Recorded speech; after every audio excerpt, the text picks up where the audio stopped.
안녕하세요, 여러분. 오늘의 영상에서는 세계에서 탄핵을 가장 많이 경험한 나라, 타보를 소개해드리겠습니다. 탄핵은 단순히 정치적 싸움만을 의미하지 않습니다. 그것은 국가의 방향을 바꾸고 민주주의의 중요한 시험대가 되기도 하죠. 그럼 이제 바로 시작해보겠습니다. 5위 필리핀. 필리핀은 여러 번의 대통령 탄핵을 경험한 나라입니다. 그중 가장 유명한 사례는 조지프 에스트라다 전 대통령의 탄핵입니다. 에스트라다는 1998년부터 2001년까지 필리핀 대통령으로 재임했습니다. 그는 대중적인 인기를 끌었지만 취임 후 불거진 부패 혐의와 정치적 부정으로 논란에 휘말렸습니다. 2000년 에스트라다 대통령은 부패 혐의로 탄핵 절차가 시작되었습니다. 의회에서는 탄핵이 통과되었고 이는 필리핀에서 중요한 정치적 전환점을 만들었습니다. 그러나 탄핵 심리 도중 2001년 1월에 필리핀 군부와 경찰의 개입으로 에스트라다는 대통령직에서 물러나게 되었죠. 이 사건은 필리핀의 민주주의와 법치주의를 시험한 중요한 순간이었으며 그 후 글로리아 아로요가 임시 대통령이 되어 필리핀 정치에서 중요한 역할을 맡게 되었습니다. 이후 에스트라다는 부패 혐의로 법정에 서기도 했지만 이후 대통령직을 다시 회복하려는 시도도 있었습니다. 4위 브라질. 다음으로 브라질입니다. 브라질은 2016년 디우마 루세프 전 대통령의 탄핵으로 잘 알려져 있는데 사실 브라질의 정치 역사에서 탄핵은 드문 일이 아닙니다. 브라질은 경제 위기와 정치적 갈등으로 인해 여러 번 대통령 탄핵을 경험했습니다. 그중 가장 큰 사건은 바로 디우마 루세프의 탄핵입니다. 디우마 루세프는 2011년 취임한 후 경제적 불안정과 부패 스캔들에 시달리게 됩니다. 2016년 브라질 의회는 부정회계 조작을 이유로 그녀의 탄핵 절차를 시작했습니다.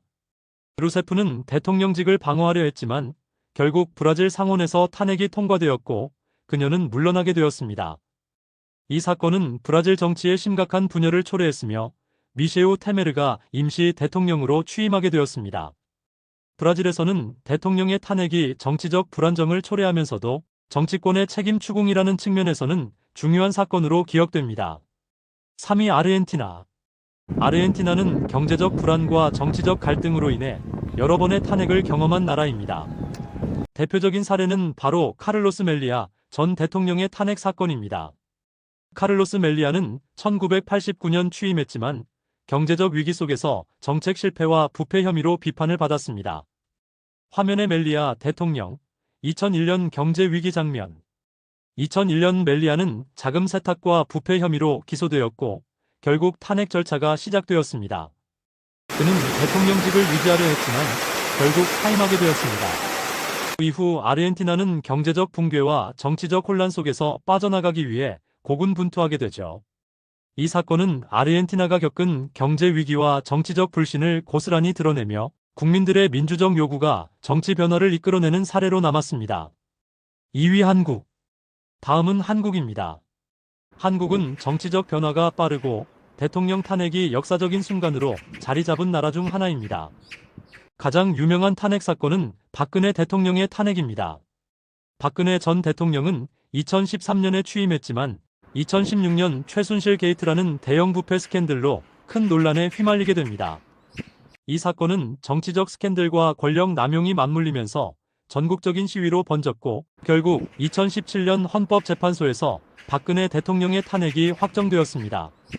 박근혜는 한국 역사상 첫 번째 여성 대통령이었지만 결국 탄핵을 당하면서 한국 정치의 전환점을 만들었습니다.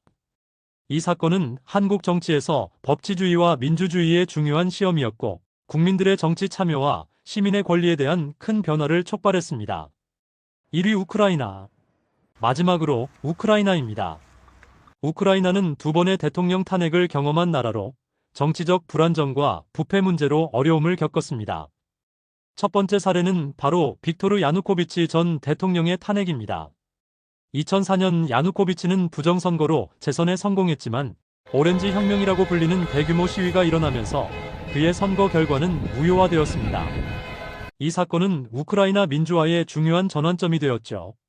두 번째 사건은 2014년 유로마이단 혁명입니다. 야누코비치는 유럽연합과의 협상 거부로 국민들의 반발을 샀고 결국 2014년 2월에 탄핵되었습니다. 이후 그는 러시아로 도망가게 되며 우크라이나는 새로운 정치적 방향을 찾게 됩니다. 우크라이나에서의 탄핵은 정치적 갈등과 외교적 선택이 중요한 역할을 했으며 이 사건들은 우크라이나 정치에 큰 변화를 불러왔습니다. 오늘은 탄핵을 가장 많이 한 나라 TOPO를 살펴보았습니다. 각 나라는 정치적 위기와 갈등 속에서 탄핵을 경험하며 큰 변화를 겪었습니다. 여러분은 어떤 사건이 가장 인상 깊었나요? 댓글로 의견을 남겨주세요. 이 영상이 마음에 드셨다면 구독과 좋아요도 부탁드립니다. 그럼 다음 영상에서 만나요.